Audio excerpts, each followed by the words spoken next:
अस्सलाम वालेकुम असातिज़ा किराम, वालिदैन और तलबा। आज हम एकेडमिक प्लस उर्दू 4+ का सफ़ा नंबर 23 खोलेंगे।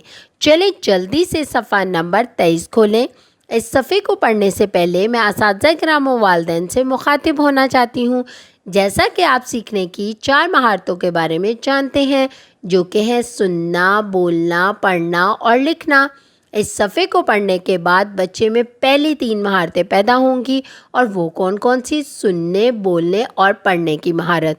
बच्चे इस सफ़े को पढ़ने के बाद हरूफ की पहचान कर सकेंगे, अल्फाज दुरुस्त अंदाज से अदा कर सकेंगे और ये ब्लूम टैक्सोनॉमी का पहला दर्जा है, याद रखना। इस सीखने के अमल से गुजरते हुए बच्चों की ज़हनी नशोनुमा होगी। चलें बच्चों, अब जल्दी से सफ़ा नंबर 23 खोलें और हम देखते हैं कि आज हम यहाँ पर किसके बारे में जानेंगे। ये क्या है? ये तो पहाड़ों में होते हैं। इसका नाम क्या है? गार। इसका नाम क्या है? गार। और गार के नाम का पहला हर्फ किससे शुरू होता है? गाइन से। और गाइन की आवाज़ क्या है? ग ग ग। सब मिलके मेरे साथ बोले, ग ग ग गार। आपको पता है ये गार क्या होते हैं? ये शेर का घर होते हैं। पहले ज़माने में लोग भी यहाँ रहते थे, लेकिन अब यहाँ पर शेर रहता है, रीछ रहता है। बहुत से जंगली जानवरों का घर गारों में होता है। इसी तरह अब हम देखते हैं कि गार का नाम कितने हरूफ से मिलके बना है। गाइन, अलिफ और रे, ये तो 3 हरूफ से मिलके बना है। अब हम गाइन के दूसरे दोस्त से मिलते हैं। ये क्या है?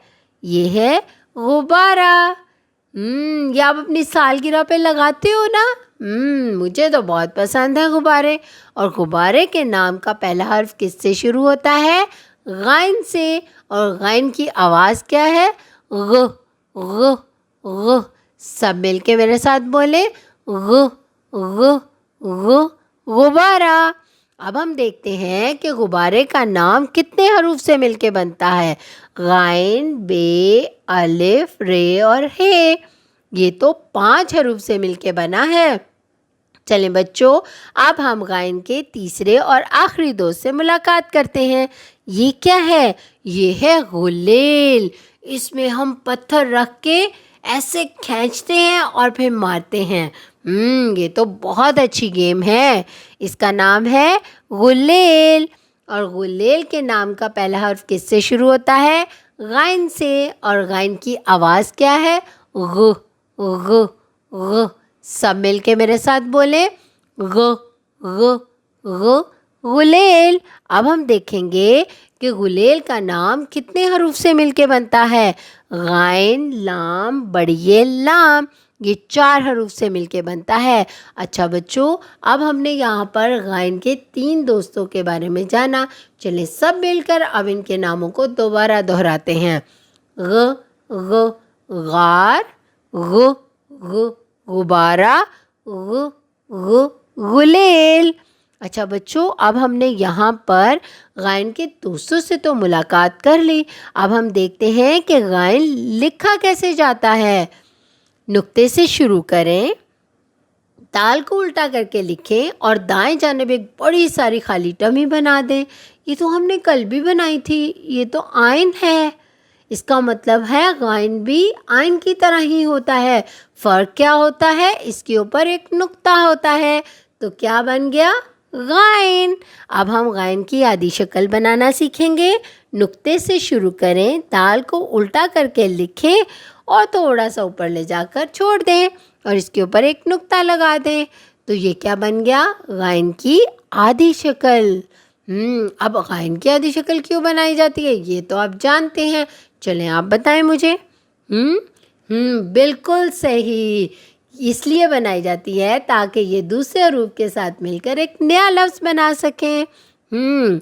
अच्छा बच्चों, अब हम आखिर में स्टीम सरगर्मी से हर्फ गाइन की पहचान करेंगे। गुब्बारे के हवा में उड़ने पर गौर करें। अब आपने गौर करना है कि गुब्बारा हवा में क्यों उड़ता है। क्योंकि इसके अंदर गैस होती है। इसके अंदर हम گیس بھرتے ہیں تو جس کی وجہ سے یہ اوپر اٹھتا ہے۔ اس کے علاوہ اور مختلف قسم کے سوالات کریں اپنے والدین سے، اساتذہ کرام سے، ان سے پوچھیں کہ غبارے کے بارے میں بتائیں کہ وہ اوپر کیوں اڑتا ہے، ٹھیک ہے۔ اب آپ نے کیا کرنا ہے، آخر میں ایک سرگرمی کرنی ہے۔ آئن اور غائن سے شروع ہونے والے الفاظ کے گرد دائرہ لگائیں۔ اب یہاں پر بہت سارے الفاظ ہیں، کون سے آئن والے ہیں، کون سے غائن والے ہیں، یہ ہم اب دیکھتے ہیں۔ اینک کے نام کا پہلا حرف کس سے شروع ہوتا ہے؟ آئن سے۔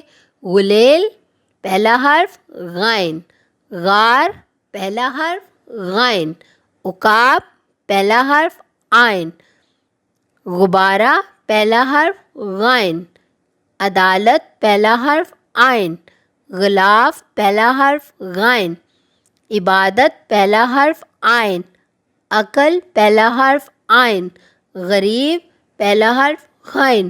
ہم نے یہاں پر آئن اور غائن کے بہت سارے الفاظوں کے بارے میں جان لیا۔ اساتذہ کرام اور والدین اپنے ارد گرد مختلف ایسی اشیاء کا جائزہ لیں جن کے نام کا پہلا حرف غائن سے شروع ہوتا ہے اور ان کے بارے میں بچوں کو بتائیں اور حرف غائن کی دہرائی کروائیں۔ اس طرح بچوں کے ذخیرہ الفاظ میں اضافہ ہوگا۔ اپنا بہت سارا خیال رکھیں اور جڑے رہیں منور پبلشر کے ساتھ۔